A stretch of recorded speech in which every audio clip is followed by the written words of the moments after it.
petite démo rapide de Vibora Match, système automatisé pour gérer les tournois de padel. Alors on y va, on crée un nouveau tournoi. On va lui donner un petit nom. On va lui donner un petit nom. Voilà, comme ça. Test. On va aller chercher un fichier qui peut être un fichier Excel ou un fichier CSV. C'est parti. On lance l'importation. Je vais au plus vite. Le système pour 17 paires nous propose différents scénarios. 3 poules de 4 ou 4 poules de 4 avec le nombre de têtes de série qui va bien. Donc le système a identifié ici les 5 têtes de série dans ce scénario-là. Je vais au plus vite, je ne vous montre pas toutes les fonctionnalités. On va choisir comment on veut ventiler les paires dans les poules, soit avec la méthode du serpentin, soit avec la méthode du tirage au sort par niveau. Donc tout est expliqué ici. L'ordre des matchs ensuite, on peut le déterminer également. Et on peut aussi choisir si les joueurs entrent eux-mêmes leur score sur leur téléphone ou si c'est fait uniquement par le juge arbitre. Donc on va prendre la gestion classique, on passe à la suite. Les poules ont été ventilées. On voit ici que les meilleurs 7-8 et 6-7-8 sont bien dans des poules différentes. Et les 1, 2, 3, 4, 5 sont les têtes de série, donc elles arriveront après. On génère les matchs. On va par exemple dire qu'on veut un set de 4 jeux pour générer les matchs. Voilà, tous les matchs ont été faits.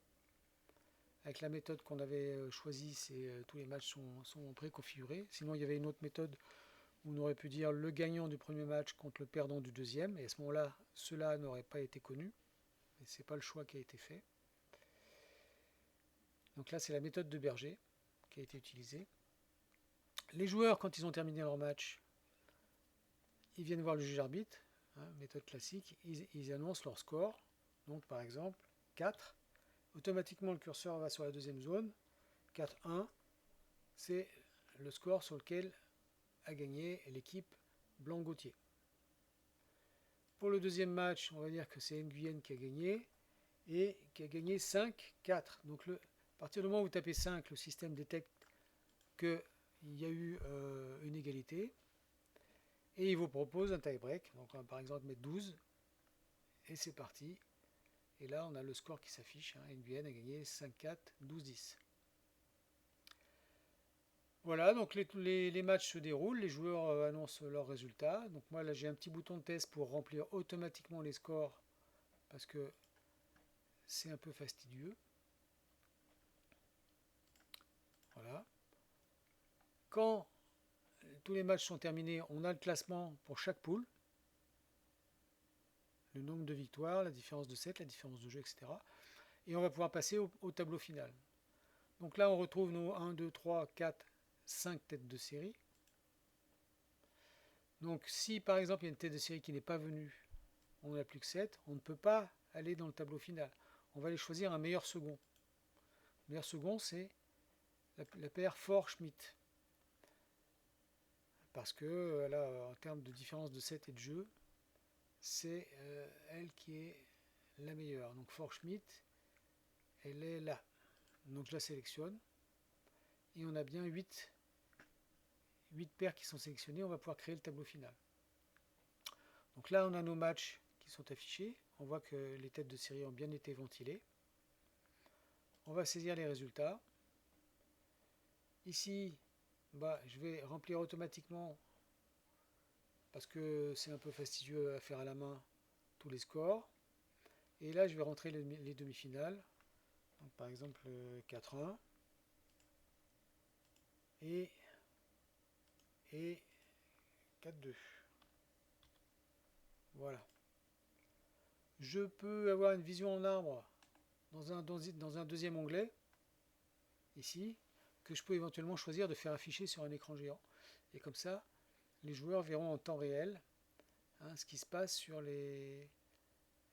niveau des scores des différents matchs. Donc pour la finale, on peut encore changer le format du score, parce que des fois on veut une finale avec 2 sets gagnants et super tie-break. Donc on valide.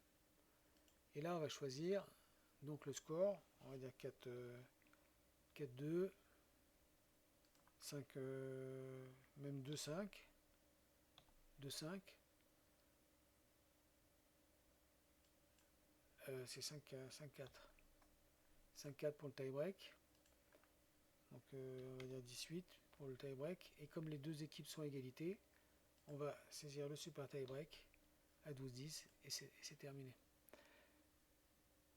Donc 4-2, 4-5 et super tie-break, c'est Julien Morgan qui ont gagné. Et si on retourne ici, on voit que ça a été impacté automatiquement.